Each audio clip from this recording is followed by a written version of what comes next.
পশ্চিমবঙ্গে নির্বাচনী আবহে ক্রমশ বাড়ছে উত্তাপ। এই অবস্থায় আজকে দক্ষিণ আসানসোলে ভোট সম্পন্ন হয়েছে, ভোট গ্রহণ পর্ব চলেছে, কিন্তু সেখানে বিজেপি প্রার্থী অগ্নিমিত্রা পাল তিনি আক্রমণের শিকার হয়েছেন।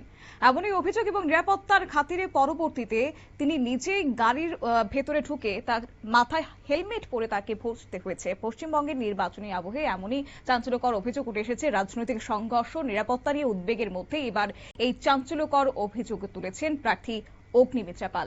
জানবো বিস্তারিত, সঙ্গে যুক্ত হয়েছে প্রতিনিধি শান্তনু পান। শান্তনু, গোটা বিষয়টা যদি তুলে ধরো। একেবারে দেখো, পশ্চিমবঙ্গের যে বিধানসভা নির্বাচন অর্থাৎ প্রথম দফা ভোট কিন্তু আজকে হয়ে গেছে 152টি কেন্দ্রে, এবং সে জায়গায় দাঁড়িয়ে দেখা গিয়েছে যে বেশ কিছু জায়গায় বিক্ষিপ্ত ঘটনা ঘটলেও সার্বিকভাবে কিন্তু শান্তিপূর্ণ ভোট হয়েছে। সেখানে বিজেপি নেতৃত্ব থেকে বিভিন্ন রাজনৈতিক দলের নেতৃত্বরা জানিয়েছেন। তবে যেই একটি বিরল চিত্র দেখা দিয়েছে আসানসোলে, সেখানে দেখা যাচ্ছে যে আসানসোলের যিনি বিধায়িকা ছিলেন অগ্নিমিত্রা পল, তাকে একেবারে হেলমেট পরিহিত অবস্থায় একটি চারচাকা গাড়ির মধ্যে বসে তিনি যাচ্ছেন। যদিও তিনি অভিযোগ করেছেন যে তৃণমূল কংগ্রেসের কর্মীরা তার গাড়ির উপর আক্রমণ করেছিল, গাড়ি ভাঙচুর করা হয়, এবং তারপরে তিনি কিন্তু নিজেকে বাঁচানোর জন্য এই ধরনের সেফটি ব্যবহার করেছেন, তার কারণ পরে ইট পাথর মারতে পারে এমন কিন্তু অভিযোগ করেছেন। অন্যদিকে দেখা যাচ্ছে যে বিভিন্ন এলাকায় যখন বিজেপি প্রার্থীরা যাচ্ছে, সেখানে যেমন একদিকে বিক্ষোভের মুখে পড়েছে, কিন্তু পাশাপাশি তৃণমূল কংগ্রেসের কর্মীদেরকেও কিন্তু পূর্ব মেদিনীপুর জেলা সহ বিভিন্ন জায়গায় বিক্ষোভের মুখে পড়তে হয়েছে।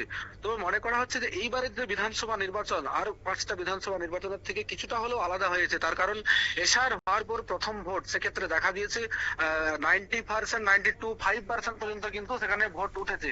অন্যদিকে বিজেপির যারা প্রার্থী তারাও কিন্তু বেশ কিছু জায়গায় আহত হয়েছেন, এবং অগ্নিমিত্রা পালের প্রাথমিকভাবে যে গাড়ি ভাঙচুর এবং তারপরে তার এই হেলমেট পরিহিত অবস্থায় চার চাকা গাড়িতে যাওয়া কার্যত নজিরবিহীন, এমনটা কিন্তু মনে করা হচ্ছে। শতাব্দী, একেবারে এক্ষেত্রে তৃণমূল এই বিষয়ে কার্যত এই অভিযোগগুলি কিন্তু অস্বীকার করেছে।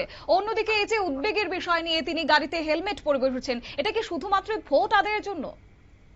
একেবারে কখনো কখনো সহানুভূতির প্রয়োজন হতে হয় বিরোধী প্রার্থীদের। স্বাভাবিকভাবে মনে করা হচ্ছে যে যখন ভোট রাজনীতিতে বিভিন্ন ধরনের কৌশল অবলম্বন করে ভোট আদায় করা চলছে, সেই মতোই এই ভোটের দিন তিনি নিজে একদিকে বাঁচার কথা যখন বলছে, অন্যদিকে এই ছবি যখন সংবাদ মাধ্যমে প্রকাশিত হচ্ছে, সাধারণ মানুষের কাছে একটি বার্তা যাচ্ছে যে তাহলে কোথাও বিরোধীদেরকে আক্রমণ করার চেষ্টা চলছে বা আক্রমণ হচ্ছে।